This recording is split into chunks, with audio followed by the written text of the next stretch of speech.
국익 중심 실용 외교가 나토 정상회의에서도 빛을 발하고 있습니다. 이재명 대통령께서는 어제 마르크 루이터 나토 사무총장과 만남을 가졌고 오늘은 주요 방산 수요국과의 양자회담을 이어갈 계획입니다. 특히 세계 최대 방산 시장인 나토 회원국 정상들과 연쇄회담은 K방산이 단순한 무기 수출을 넘어 안보 협력의 전략적 파트너로 도약하는 중요한 계기가 될 것입니다. 마침 오늘은 방위산업 날입니다. 충무공 이순신 장군께서 거북선을 처음 실전에 투입하여 국난 극복의 전기를 마련한 것을 기념해 제정된 날입니다. 거북선으로 시작된 자주국방의 정신은 오늘날 K2 전차와 K9 자주포, KF-21 전투기 그리고 세계 최고 수준의 잠수함으로 이어지고 있습니다. 비록 캐나다 잠수함 사업은 최종 계약으로 이어지지 않았지만 대한민국 잠수함은 세계 최고 수준의 기술력을 인정받으며 끝까지 치열하게 경쟁했습니다. 최선을 다해 주신 민간 관계자 모두 수고하셨다는 말씀 드립니다. 이번 사례는 뛰어난 기술력과 함께 나토 국가들과의 신뢰와 상호 운용성을 더욱 강화하는 것이 K방산의 다음 과제임을 보여주었습니다. 그런 점에서 대통령께서 지금 나토에서 쌓고 계신 국익 중심 실용 외교는 대한민국 방산의 미래 경쟁력을 키우는 가장 든든한 자산이 될 것입니다. 이재명 정부와 민주당은 굳건한 안보와 자주국방을 위한 아낌없는 투자로 대한민국 방산 수출 4대 강국 시대를 열겠습니다. 민생 앞에 국회 공전은 없어야 합니다. 어제 저를 비롯한 민주당 원내 지도부는 조정식 국회의장님을 찾아가 법안 처리가 장기간 지연되며 커지고 있는 국민의 우려와 불편을 전달드리고 내일 꼭 본회의를 열어줄 것을 요청드렸습니다. 아무리 여야가 이견이 있더라도 본회의에 부의된 법안만큼은 찬성이든 반대든 표결을 통해 결론을 내는 것이 국회의 책무이자 국민에 대한 도리입니다. 현재 본회의에 올라온 59건의 법안 가운데 상당수는 상임위원회와 법사위를 거치면서 별다른 쟁점 없이 심사를 마친 법안들입니다. 장애인 학대 신고 의무를 강화해 사회적 약자를 더욱 두텁게 보호하는 장애인 복지법 개정안, 중소기업이 협동 연구개발을 통해 새로운 기술을 함께 개발하고 성장할 수 있도록 지원하는 과학기술기본법 개정안, 공중화장실에 불법 촬영 탐지 시스템을 활용하는 등 안전관리를 강화해 국민이 안심하고 이용할 수 있도록 하는 공중화장실법 개정안까지 모두 국민의 안전과 민생 그리고 우리 경제를 위해 반드시 처리해야 할 법안들입니다.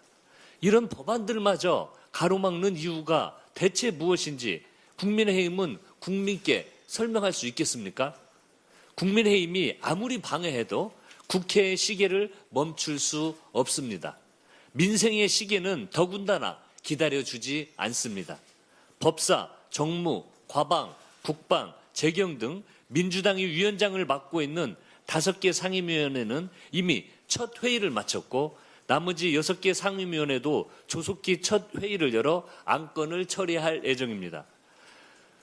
국민의 명령은 일하는 국회입니다.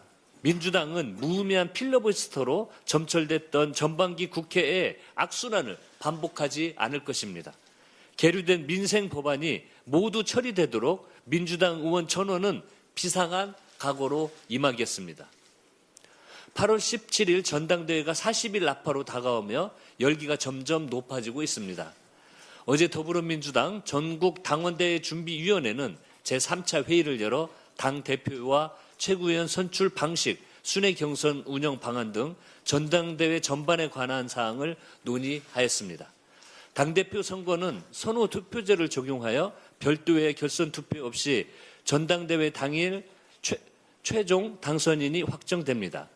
경선은 전당대회 전 3주간 권역별 주말 순회 경선 방식으로 진행되고 매주 일요일 해당 주차에 경선 결과가 발표될 예정입니다. 청년의 정치 참여를 확대하기 위한 청년 고용제 도입 방안도 함께 논의됐습니다. 이러한 내용들이 논의됐고 이후에 좀 더 내용을 충실히 하기 위한 토론 과정을 더해서 합당하고 통합된 의견을 만들기 위한 노력을 더 하겠다는 말씀 드립니다. 이번 전당대회를 계기로 청년의 목소리가 당의 미래와 정책에 더욱 적극적으로 반영되기를 기대합니다. 무엇보다 전준위는 멸칭 사용이나 과도한 비방 등 당의 다람을 해치는 네거티브에 대해 강력히 대응하겠다는 원칙을 분명히 했습니다. 당의 미래를 책임질 새로운 지도부를 선출하는 이번 전당대회는 경쟁의 품격과 화합의 가치가 공존하는 축제의 장이자 정책과 비전으로 다투며 더 큰 혁신을 만들어가는 건강한 경쟁의 장이 되어야 합니다. 국민께는 희망을, 청년께는 기회를, 당원께는 자부심을 드릴 수 있는 전당대회가 되도록 모든 후보와 당 구성원이 함께 품격 있는 경쟁을 이어가 주시기를 당부드립니다. 새 당대표가 선출되는 순간까지 당을 책임지는 당대표 직무대행으로서 공정하고 안정적인 전당대회가 치러질 수 있도록 한치의 빈틈없이 만전을 다하겠습니다. 내일까지 전북, 충남, 수도권에 최대 200mm의 폭우가 내릴 것으로 예상됩니다. 강원과 충북, 경북을 비롯해 전국 곳곳에서도 강한 장맛비가 예고돼 있습니다. 국민 생명과 안전을 지키는 것이 국가의 존재 이유입니다. 재난 앞에 과잉 대응이란 없습니다. 한성숙 총리께서도 국민 피해 최소화를 강조한 만큼 정부는 선제적인 대응에 만전을 기해 주시기를 바랍니다. 행안부, 기후부 등 관계부처와 각 지자체는 방제 대책을 철저하게 점검하고 비상대응 체계를 최고 수위로 가동해 주십시오. 민주당도 기상 상황을 예의주시하면서 정부와 함께 국민 안전 확보에 총력을 다하겠습니다. 이상입니다.